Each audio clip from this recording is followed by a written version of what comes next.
नमस्कार, स्वागत है आप सभी का हमारे इस खास प्रोग्राम में। मैं हूं आपके साथ सुनील चौहान। लोकसभा चुनाव को लेकर जयंत चौधरी ने कांग्रेस की तरफ जाने का रुख दिखाया है। हालांकि वो पहले अखिलेश यादव के साथ चुनाव लड़ चुके हैं। पश्चिमी यूपी में अच्छा दबदबा रखने वाली रालोद अध्यक्ष जयंत चौधरी सपा के समर्थन से ही राज्यसभा के सांसद हैं। तो जयंत के इस बयान के क्या मायने लगाए जाएं, इसी पर करेंगे चर्चा। लेकिन सबसे पहले ये रिपोर्ट देखिए।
उन्होंने कहा कि जहां तक गठबंधन की बात है तो गठबंधन कायम था और आज भी कायम है।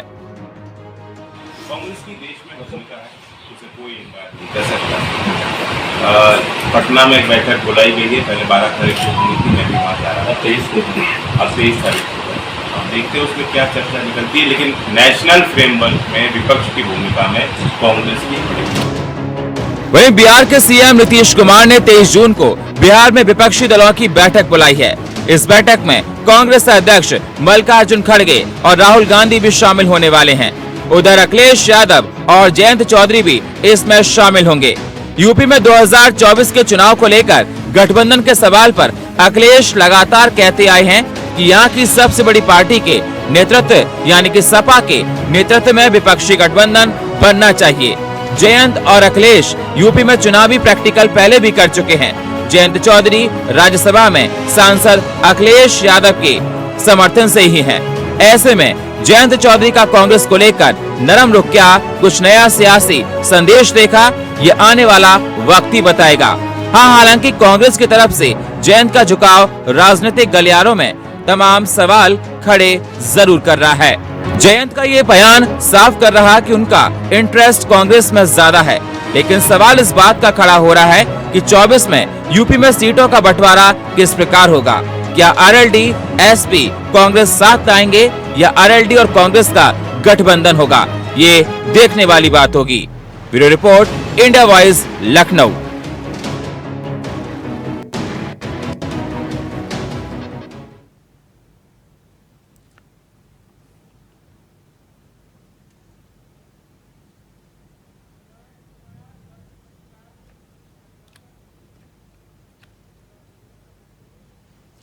तो जिस प्रकार से देखा जा रहा है कि जयंत कुमार के स्टेटमेंट आने के बाद सियासी गलियारों में तमाम तरह की बातें निकलकर सामने आ रही हैं।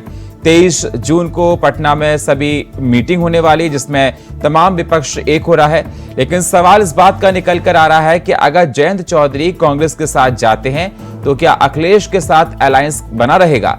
सवाल इस बात का भी निकल कर आता है कि अगर जयंत और कांग्रेस का समर्थन रहा तो बीजेपी के लिए क्या चुनौती बनेगा उत्तर प्रदेश में। सवाल इस बात का भी निकल कर आता है कि आखिरकार जयंत के मन में एकदम ये प्रेम कैसे जागा, इसके पीछे की वजह क्या है। हालांकि देखा गया था कि पिछले चुनाव में जयंत चौधरी का और अखिलेश यादव का गठबंधन था और नतीजे क्या थे वो हम लोगों ने देखा। लेकिन अगर अखिलेश यादव और समाजवादी पार्टी कांग्रेस और आरएलडी का साथ मिलकर चुनाव लड़ती है तो क्या यूपी में इक्वेशंस बदलेंगी, ये फॉर्मूला कितना पावरफुल होगा इलेक्शन में, ये तो आने वाला वक्त बताएगा, लेकिन 2024 के चुनाव को लेकर हर पार्टी ने अपनी कमर कस ली है और जयंत चौधरी का यह बयान बहुत से मायने बता रहा है।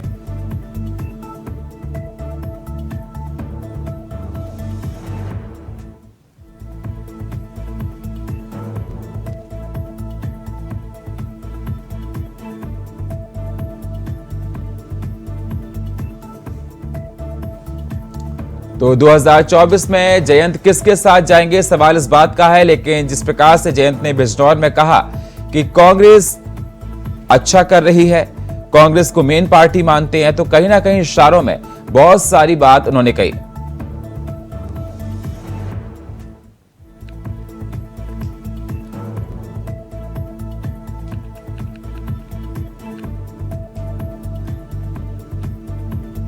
और इस पर चर्चा करने के लिए हमारे साथ प्रदीप भटनागर, नेता बीजेपी, हमारे साथ प्रेम कुमार, वरिष्ठ पत्रकार, और थोड़ी देर में जुड़ेंगे हमारे साथ संदीप चौधरी, नेता आरएलडी, और हमारे साथ शौकत अली, नेता समाजवादी पार्टी के, जुड़ेंगे। बहुत बहुत स्वागत है प्रेम कुमार जी आपका और संदीप जी आपका, और साथ ही साथ प्रदीप भटनागर जी आपका। सर, जिस प्रकार से देखा जाए 2024 के चुनाव को लेकर लगातार हर पार्टी ने कमर कस ली है, लेकिन अगर देखा जाए आरएलडी अध्यक्ष का जिस प्रकार से बयान आया है, उनका कहना है कि कांग्रेस को लीड किया जाए, मेन पार्टी के रूप में वही देखी जा रही है। मैं सवाल पूछना चाहूंगा प्रदीप जी आपसे, अगर कांग्रेस और आरएलडी साथ आ जाती है तो आपके लिए कहीं ना कहीं परेशानी बन सकती है, क्योंकि जो मूर्छित पड़ी कांग्रेस को आरएलडी ऑक्सीजन देने का काम करेगी। हमने, अगर आप आरएलडी की बात करते हैं या आप पुरानी बातों पे जाते हैं तो देखिए कि जब अजीत सिंह जी थे, उन्होंने सबके साथ अनुबंध करके सबके अलायंस बन के चुनाव लड़ा, क्या हुआ? जब लास्ट चुनाव भारतीय जनता पार्टी के पीठ पे लद के जो उन्होंने चुनाव लड़ा और विजय हुए, पर हमें बहुमत नहीं मिला, तो क्या करा उन्होंने? पूरे पश्चिमी उत्तर प्रदेश को, किसानों को, जाटों को धोखा दे के मंत्री बन गए। और वो देखिए वो चीज, और वो हर अजीत सिंह जी को झेलना पड़ा और पूरे उत्तर प्रदेश जीरो हो गए, वो भी और उनके पुत्र भी। आज सोच रहे हैं आगे जो संवेदना का वोट जो बटोरने में लगे हैं, आपने हमने देखा इस विधानसभा चुनाव उत्तर प्रदेश के अंदर कि पगड़ी बंधवाने का जो रिवाज चलवाया जगह जगह मंच पे, कभी आगरा में, मथुरा में, वृंदावन में, बागपत में, बड़ौत में, शामली में, वो भी हमने देखा। इस संवेदना वोट के लिए क्या है, संवेदना वोट उन्हें फायदा मिला भी, उनके विधायक भी आ गए हैं, एक चेयरमैन भी बन गए हैं और अपने प्रधान भी बने हैं। देखिए वो संवेदना वोट इन्होंने किस तरह से रिझाया, किस तरह, और क्या बोले, नहीं नहीं ये तो उनके शोक सभाएं हैं, मगर वो राजनीतिक सभाएं थी सारी जिनको उन्होंने शोक सभा का नाम दिया, उनको फायदा भी मिला। ठीक है, अब कांग्रेस के साथ जाने वाली बात है, क्योंकि इनका अपना मैटर है। जैन जी को अपना समझना पड़ेगा कि पश्चिम में क्या वर्चस्व रखती है कांग्रेस, क्या नहीं रखती है। फिर तो वो नाव डूबती नाव तो नहीं बोलूंगा कांग्रेस का, डूबी नाव वो जो है वो है जिससे सवार होना चाहते हैं। अब ये उनकी शुभेच्छा है कि जिससे मुश्किल से अगर जैन जी को ये चीजें निष्कर्ष जो लेना है वो सोच समझ के लेना पड़ेगा। अब आप यहीं से ले लीजिए कि वही जैन चौधरी हैं, किनके पुत्र हैं? अजीत सिंह जी के। राज्यसभा सांसद बने किनके दम पे बने? समाजवादी पार्टी के दम पे बने। और अब कहा कि सवारी किसकी करना चाहते हैं? कांग्रेस की सवारी करना चाह रहे हैं। तो सब चीजें हैं कि वही जैसा पुत्र कर रहे हैं वैसे ही पिता ने करा, फर्क कुछ नहीं है, राजनीति है। ये लगता है कि इनको कि कर्नाटका और हिमाचल क्या जीत लिया कांग्रेस ने, मगर ये भी देखना पड़ेगा अजीत जी को कि जो दिल्ली के अंदर जो सटा हुआ पश्चिम उत्तर प्रदेश से जो राजधानी है उसमें क्या मिला, कितने भी आपके पास है जीते, क्या आपका वर्चस्व, जहां आपका एक विधायक मात्र नहीं है जी, और आप वहां से भाग रहे। अजीब, ये तो सॉरी, ये तो इनको देखना है। लेकिन प्रदीप जी ये बात आपको माननी पड़ेगी ना, पश्चिमी यूपी में तो आरएलडी का बहुत दबदबा है। अगर कांग्रेस और आरएलडी वहां पर साथ हो जाती है तो आपके लिए संकट खड़े हो सकते हैं। दबदबे की बात तो यह है कि दबदबा कोई नहीं है। आपने पश्चिमी उत्तर प्रदेश में क्या करा, आपने क्या नहीं करा, वो भी है। दबदबा किसी का नहीं है जनता के ऊपर, दबदबा तो नेताओं के ऊपर है। जो विधायक सांसद बनेगा दबाव उन पे है कि उन्हें वोट मिलेगा या नहीं मिलेगा। आपने क्या पश्चिम में कर्म करे, क्या नहीं करे, क्योंकि ये राष्ट्रीय लोकदल ने तो एक लोटे वाला सिस्टम था, जहां देखिए दूध मलाई वहीं लोटा लुढ़क गया। तो ये सिस्टम लोकदल का शुरू से रहा है, इनके मुखियाओं का रहा है। बाकी जयंत जी की इच्छा है, जहां मर्जी जाए, जिधर जाए, हमारा कोई वो नहीं है। हम तो मजबूती चुनाव लड़ेंगे पश्चिम में। आज भी जो हमने वर्चस्व उत्तर प्रदेश में और खासतौर पश्चिम उत्तर प्रदेश के अंदर जिंदा करा है, उसे कायम रखेंगे और उसे हिलने नहीं देंगे।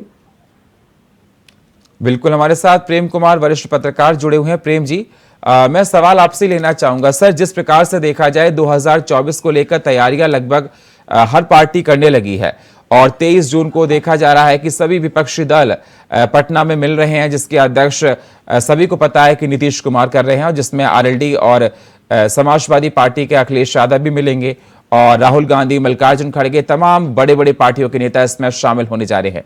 लेकिन जयंत का ये जो स्टेटमेंट निकल कर आया है, जो उन्होंने बिजनौर में दिया, उन्होंने कांग्रेस की तारीफ की। हालांकि ये प्रैक्टिकल्स देखे गए कि जयंत का और समाजवादी पार्टी का पिछले चुनाव में अलायंस रहा और ये क्या आउटपुट निकल कर आया वो हम सब लोगों को पता है। तो जयंत का ये स्टेटमेंट है, इसके क्या मायने लगाए जाए 2024 के चुनाव को लेकर? अगर वो कांग्रेस का साथ देते हैं तो क्या 2024 में उनको फायदा होगा, या क्या ये माना जाए कि आरएलडी, कांग्रेस और समाजवादी पार्टी एक हो जाएगी? क्योंकि जिस प्रकार से अखिलेश यादव ने कहा कि जो सीटों का यहां पर बंटवारा होगा उत्तर प्रदेश में, जो सबसे बड़ी पार्टी है उसकी देखरेख में हो और उसको ही सब सुपरविजन मिले। देखिए सुनील जी, राष्ट्रीय राजनीति में और ऐसा नहीं है कि आरएलडी कांग्रेस का सहयोग करने के लिए निकली है।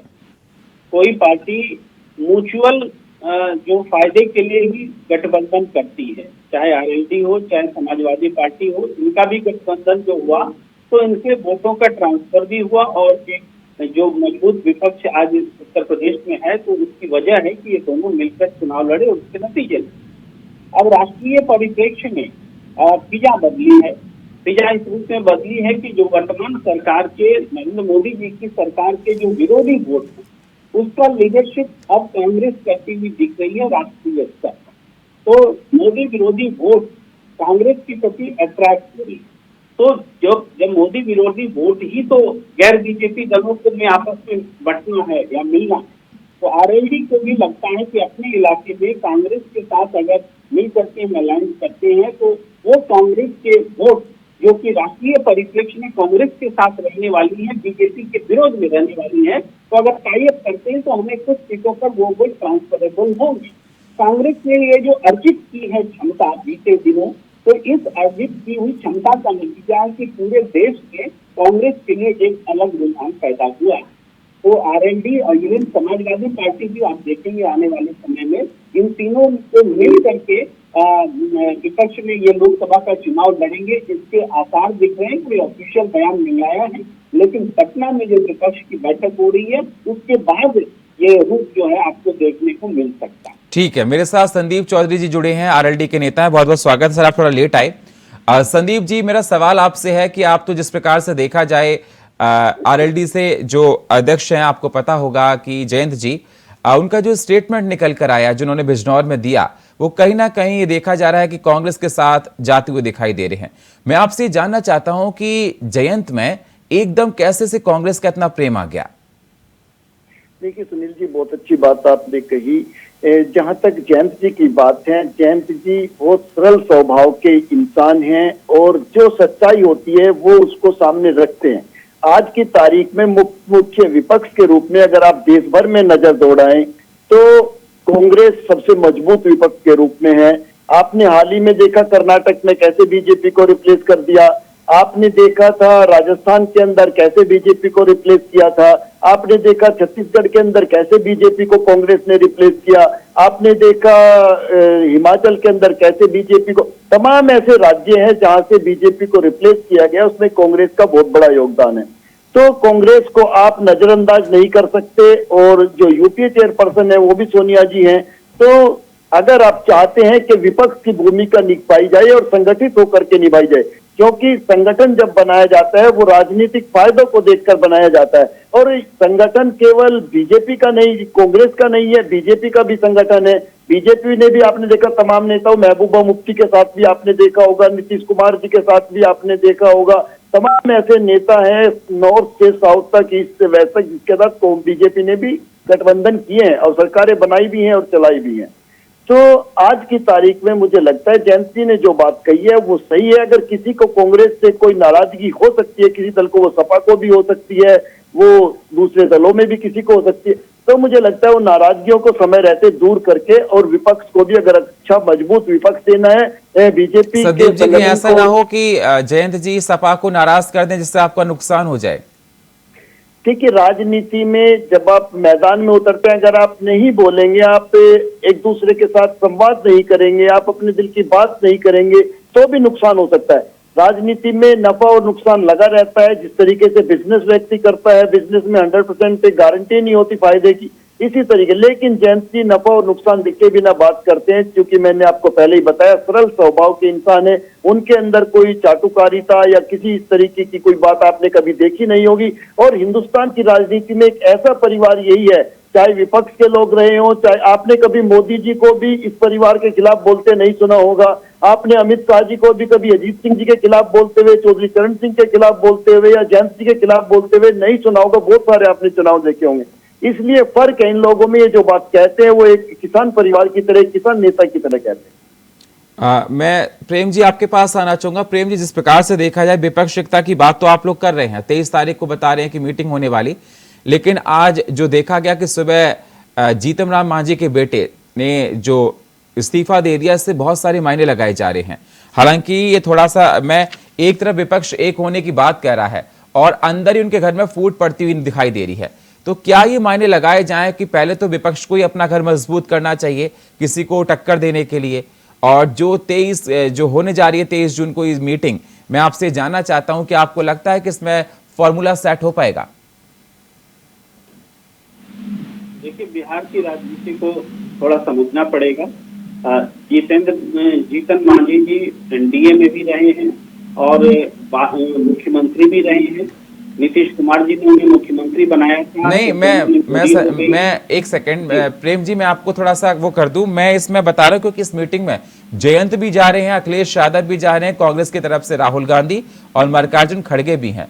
तो सवाल मेरा इस बात का है कि वह किस प्रकार से फॉर्मूले बनेंगे, क्योंकि देखा जा रहा है लगातार बीजेपी एक्टिव हो रही है, वो बिहार की राजनीति को लेकर नहीं। सवाल इस बात का निकल कर आ रहा है कि जो ये सहयोगी दल की बात कर रहे थे कि हमारे साथ आ रही, ये हमारे साथ आ रहे हैं, तो क्या जिस प्रकार से जयंत जी को अगर जो चाह रहे हैं उनको नहीं मिला, अखिलेश जो चाह रहे हैं वो उनको नहीं मिला, तो कहीं ना कहीं डिस्प्यूट्स की उम्मीद ज्यादा दिखाई देती है ना। वही उसी बात पर लौटते हैं जो आपने उदाहरण दिया, जैसे जीतन मांझी के बेटे ने जो नाराजगी दिखलाई है। तो जब अभी तो मंच सज रहा है, विपक्ष का मंच सज रहा है, सजा नहीं है, तो ये प्रोसेस होता है। इस प्रोसेस में कुछ एलिमिनेशन भी होते हैं, कुछ एडजॉइनिंग भी होती है। तो कुछ लोग जुड़ेंगे और कुछ लोग हटेंगे, क्योंकि भारतीय जनता पार्टी भी एक राजनीतिक दल है, उसके बहुत सहयोगी है, बिहार में भी सहयोगी है। जैसे रामविलास पासवान की पार्टी है, मुल्लाओं की पार्टी है, उनको इस तरह से है। तो जीतन राम मांझी का भी हो सकता है उधर भी कुछ फ्यूचर हो। तो ये जो बैठक हो रही है, ये बैठक इसी बात के लिए है कि राष्ट्रीय स्तर पर एक मंच पर कौन कौन लोग आ सकते हैं। तो जिस किसी के मन में ये इच्छा है, जो लोग ये चाहते हैं कि नरेंद्र मोदी जी की सरकार से, उनकी सियासत से, भारतीय जनता पार्टी की सियासत से उनके अस्तित्व को खतरा है या लड़ना जरूरी है, इस इमोशन के साथ जो लोग होंगे वो वहां पर बैठेंगे, सेक्रीफाइस भी करेंगे और उसका फायदा भी लेंगे एकजुट होने का। यही मंच है। इसको इसलिए देश जो है इसको महत्वपूर्ण मानते हुए नजदीक की नजर से देख रहा है। प्रदीप जी, मैं आपके पास आऊंगा। संदीप जी ने कहा कि आप लोगों ने भी तो अलायंस किया था, समय रहते आप भी अलायंस करते हैं। आपने महबूबा मुफ्ती के साथ अलायंस किया, आपने और पार्टियों के साथ अलायंस किया। बिल्कुल, हमने तो नीतीश जी के साथ भी अलायंस किया और नीतीश जी को मुख्यमंत्री बनाया। हमने 7 चुनाव लड़ा, बिहार की जनता ने भारतीय जनता पार्टी और जेडीयू के समर्थन को ही वोट दिया सरकार बनाने के लिए। मगर नीतीश जी ने क्या किया, मगर हमने बड़ा भाई समझ के नीतीश जी को मुख्यमंत्री बनाया और हम बहुमत में ज्यादा होने के उससे भी ये बड़प्पन करते हैं। नहीं प्रदीप जी मैं आपसे जानना चाहता हूं, अगर आरएलडी अलायंस करती है कांग्रेस के साथ और समाजवादी पार्टी के साथ, तो इससे आपत्ति नहीं होनी चाहिए आप लोगों को? देखिए क्या है, ये वो पार्टी है राष्ट्रीय लोकदल, जिसे कि निर्वाचन केंद्रीय निर्वाचन आयोग ने भी एक कई बार नोटिस भेजा कि बताइए क्यों ना आपकी पार्टी का जो चुनाव चिन्ह है या वो है जो आपके राज्य इकाई है जो खत्म क्यों नहीं कर दी जाए। तो इन्होंने अब तक का जवाब दे दिया कई बार, क्योंकि इनकी तो पार्टी ही खत्म उस पर आ गई थी, मान्यता खत्म पे ही आ गई थी। इन्हें तो नई जीविका मिली है। अब आइए अब चीज पे देखिए, मैं तो बड़प्पन तब मानूंगा जैन जी का कि जैन जी जिस समर्थन से, जिन वोटों से राज्यसभा सांसद बने, पहले वहां से इस्तीफा दें और फिर उसके आगे की बात करें। पहले चीज देखिए, ये चीज क्या है, सारा जो इकट्ठा हो रहे हैं अलायंस के लिए इकट्ठा हो रहे हैं सारे, वो इसलिए हो रहे हैं कि इनको दिख रहा है कुछ चीज, मगर ईमानदार मुख्यमंत्री प्रधानमंत्री अभी तक ये दे नहीं पा रहे, नाम नहीं दे पा रहे उसका। ये भी तो विडंबना है। क्या 23 तारीख को बताएंगे कि मेरे हम 20 में से 25 में से कि प्रधानमंत्री बनने लायक कौन है, ईमानदार कौन है, देश के प्रति जिसने बलिदान या आहुति दी हो, देश के प्रति ईमानदारी दिखाई हो, तो उसका भी जवाब उसका देना पड़ेगा आपको। देखिए जैन जी को तो सांसें चाहिए और सांसें कहीं से मिले, उन्हें सांस जो मिली समाजवादी पार्टी से। आप देखिए आज समाजवादी पार्टी को वो आज कहाँ खड़ा करना चाहते हैं या क्या। जयंती जी जवाब दीजिए। क्योंकि मैंने अभी दूध मलाई और लोटे की बात तो करी थी आपको, मैंने बताई थी। देखिए सुनील जी, प्रदीप जी बहुत अच्छी बातें कह रहे हैं कि ऐसा नेता का है। आप मुझे ये बताइए, पंजाब के अंदर भगवंत मान या आम आदमी पार्टी ने बीजेपी को धूल चटा दी। क्या पंजाब के अंदर कोई हिंदुस्तान के अंदर प्रधानमंत्री बनने वाला आदमी नहीं हो सकता? हिमाचल ने बीजेपी को धूल चटा दी, तो इसका मतलब क्या हिमाचल के अंदर कोई हिंदुस्तान को नेतृत्व देने वाला व्यक्ति नहीं हो सकता? राजस्थान ने बीजेपी को धूल चटा दी, तो क्या राजस्थान के अंदर से हिंदुस्तान को नेतृत्व देने वाला व्यक्ति नहीं हो सकता? आप तमाम स्टेट में साउथ तक चले जाइए, केरला में जाइए, तमिलनाडु में जाइए, आप मध्य प्रदेश में जाइए, महाराष्ट्र में जाइए, क्या किसी स्टेट से हिंदुस्तान, केवल जहां बीजेपी हार जाएगी वहां कोई नेतृत्व नहीं दे सकता, और जहां बीजेपी जीत जाएगी तो बस बीजेपी ही नेतृत्व दे सकती। इस तरीके की घटिया सोच इनकी हिंदुस्तानियों के लिए है, हिंदुस्तान की जनता के लिए है। अरे हिंदुस्तान का एक एक व्यक्ति अब्दुल कलाम है, हिंदुस्तान का एक एक व्यक्ति वीर अब्दुल हमीद है, तो किस सोच में रहते हैं आप? कहाँ की राजनीति करते हैं? नफरत की राजनीति करते हैं हिंदू मुस्लिम। अगर आपके अंदर प्रदीप जी नेतृत्व देने की क्षमता नहीं है, इसका मतलब आप ये मत समझिए कि हिंदुस्तान का दूसरा कोई व्यक्ति नेतृत्व नहीं दे सकता। आपको अलग अलग स्टेट में, आप स्टेट गिनने स्टार्ट कीजिए, कितने स्टेट में आपको धूल चटा चुके हैं? कहाँ गए आपके वादे, कहाँ गए? प्रदीप जी जवाब दीजिए। जब आप स्टेट बाई स्टेट हारते चले जा रहे हैं, कहाँ भाग रहे हैं? प्रदीप जी मेरी आवाज अगर आपको मिल रही है जवाब दीजिए। संदीप जी ने कहा कि आप नफरत की राजनीति करते हैं, आप किस प्रकार की बात करते हैं, जनता आपके पास विश्वास क्यों करे? हाँ बिल्कुल, देखा हमने मुजफ्फरनगर के दंगे देखे हमने, और क्या हमने सफाई का डांस भी देखा हमने। इन्हें पता शायद हो या नहीं होगा कि क्या नाम अजीत सिंह जी जो आपके नेता थे, उन्हें जो है पश्चिमी उत्तर प्रदेश में गाँव में घुसने तक नहीं दिया था। क्यों? क्योंकि दंगे के 20 से 25 दिन बाद गए थे, हुक्का पानी तक बंद कर दिया था गाँव से। उसके बारे में नहीं बोलेंगे आज ये कैराना में जो जाट समुदाय का दंगा, उससे आवाज निकली नहीं हो। तो बड़ी चीजें विषय हैं ये। आज केरला की बात कर रहे हैं, तमिलनाडु की बात कर रहे हैं, आज आप राजस्थान की बात कर रहे हैं। क्या राजस्थान में सरकार अगर कांग्रेस की है तो वहाँ क्या अभियान चला सर तन से जुदा से? उसके आपके जवाब है। जो अभी पुल गिर गया 1700 करोड़ रुपए जो ऊपर का पुल का जो लागत थी, उसपे कुछ आपके पास जवाब है? नीतीश जी चुप क्यों है? उनका अलायंस चुप क्यों है? आज इतनी पार्टियां चुप क्यों है? आज जो नया लोकसभा हो ना, बहुत सब चिल्ला रहे थे, किसी ने कभी छोड़ी थी बोलने के लिए। आज देश का जो इतना 1750 करोड़ से ऊपर का जो नुकसान हुआ, उस पर किसी की आवाज नहीं आ रही है। आज आपको आज केरला दिखाई दिया, आपको केरला में बीच बाजार बेटियों काट तलवार से काट दिया जाता है, 17 चाकू मारे, उस पर तो आपको आवाज नहीं आती है आज की। संदीप जी हिमाचल की बात कर रहे थे, जवाब दीजिए ना। आपकी पार्टी, आप खुद आरोप लगा रहे हैं बीजेपी पे, कह रहे हैं कि बीजेपी नफरत की राजनीति करती है। प्रदीप जी का कहना है कि मुजफ्फरनगर में आपने दंगे कराए, मुस्लिम समुदाय को आरक्षण की बात देकर धोखा देकर चुनाव लड़ा आप लोगों ने। संदीप जी आप जहाँ जहाँ जाएंगे राज्य में, मैं आपको वहाँ तक का जवाब दे सकता हूँ उसी तरीके से। सुनील जी इनकी चाबी निकालिए। देखिए प्रमोद महाजन जी का जो मर्डर हुआ था वो किसने किया था? बताइए मुझे प्रदीप जी, किसने किया प्रमोद महाजन जी का मर्डर? जो कुलदीप सेंगर ने किया वो कौन सी पार्टी देखिए का नेता था? प्रमोद महाजन जी, चिन्मयानंद ने एक वो पारिवारिक बात है, बहनों का रेप किया वो कौन आप सी पार्टी अशोभनीय का बात आदमी कर था? रहे हैं। जो प्रमोद महाजन पारिवारिक झगड़ा जो था वो आपको यहाँ अशोभनीय बातें नहीं बोलना चाहिए। आप सेंगर की बात कर रहे हैं संदीप भाई, तो सेंगर विधायक थे वो जेल में है, वो जेल में है। जानते होंगे गीतिका शर्मा का जो मर्डर हुआ था, बलात्कार हुआ, गैर प्राकृतिक रेप हुआ, उसको आप जानते हो। गोपाल कांडा कौन सी पार्टी का आदमी है? तो इन्हें जानकारी नहीं है, बस बोले जा रहे हैं। यहाँ बैठ के चैनल पे बैठकर झूठ नहीं बोलना चाहिए। यहाँ पे प्रेम जी भी बैठे हैं, हम लोग जानते हैं। आप उपलब्धि बताइए लोकदल की, आप राष्ट्रीय लोकदल की उपलब्धि बताइए पश्चिम उत्तर प्रदेश की। आपने ये कितने लंबे समय राजनीति करते हुए मंत्री रहे कई बार, अजीत जी बताइए, उपलब्धि बताइए कि राष्ट्रीय लोकदल ने पश्चिम उत्तर प्रदेश के लिए उपलब्धि दी है। आप मुंह बंद मथुरा से सांसद थे जयंत चौधरी ने ये उपलब्धि बताइए कि मथुरा का ये उपलब्धि दे दी। हम उपलब्धि मान लेंगे आपकी राष्ट्रीय लोकदल की। प्रदीप जी आपको राजनीति की एबीसीडी मालूम नहीं, इसी बात से मुझे पता चल गया। आप पश्चिम उत्तर प्रदेश में नहीं हिंदुस्तान में घूमिए, जितने चीनी मिल लगे हुए हैं जो आज 15 जी बिल्कुल संदीप भाई, बिल्कुल आप केवल पश्चिम उत्तर प्रदेश में राजनीति करते हो। जी बिल्कुल, बहुत बहुत शुक्रिया सभी मेहमानों का हमारे साथ चर्चा में जुड़ने के लिए। प्रदीप जी आपका, प्रेम जी आपका, संदीप जी आपका बहुत बहुत शुक्रिया।